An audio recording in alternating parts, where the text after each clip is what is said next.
திருவள்ளூர் அருகே விதிமுறைகளை மீறி மணல் குவாரி இயங்குவதாக பொதுமக்களும் சமூக ஆர்வலர்களும் குற்றம் சாட்டியுள்ளனர். பொன்னேரி அடுத்த ஆரணி பகுதியில் பொதுப்பணித்துறைக்கு சொந்தமான ஏரியில் அரசு அனுமதியோடு சவுடுமண் குவாரி இயங்கி வருகிறது.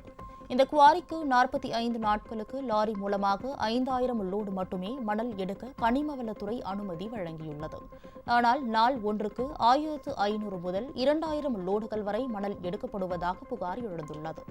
இதனால் அரசுக்கு பல கோடி ரூபாய் இழப்பீடு ஏற்பட்டுள்ளதாக கூறப்படுகிறது. இதுகுறித்து நடவடிக்கை எடுக்க வேண்டும் என பொதுமக்கள் கோரிக்கை விடுத்துள்ளனர். என்ற ஒரு கிராமத்தில் அரசு அனுமதியோட மணல் குவாரை எடுக்கப்படுறாங்க. சவுடு மணல் குவாரை அதில் பல்வேறு விதிமுறைகள் அரசாங்கமே கொடுத்துருக்கு. ஆனால் அந்த குவாரையில் பார்த்தீங்கன்னா இது வரைக்கும் எந்த ஒரு விதிமுறைகளையும் பின்பற்றாமல் விதிமுறைகள் புறம்பாக எடுத்துகிட்டு இருக்கிறாங்க. பல்லாயிரக்கணக்கான இது வரைக்கும் லாரிகள் இது வரைக்கும் 45 நாள் மட்டும்தான் அந்த ஒர்க் ஆர்டரில் கொடுத்துருக்காங்க. ஆனால் அவங்க பார்த்தீங்கன்னா 45 நாளுக்கு மேலேயும் போயிட்டு மொத்தமே 5000 லோடு தான் எடுக்கணும்னு சொல்லியிருக்காங்க. அவங்க இது வரைக்கும் 5 நாள்லேயே 5000 லோடு எடுக்கிறாங்க. ஒரு நாளைக்கு 1000 வண்டி ஓடுது. அந்த ரோடு பார்த்தீங்கன்னா குறுகிய பாதை தான். அது எல்லாருக்கும் தெரிஞ்ச விஷயம்.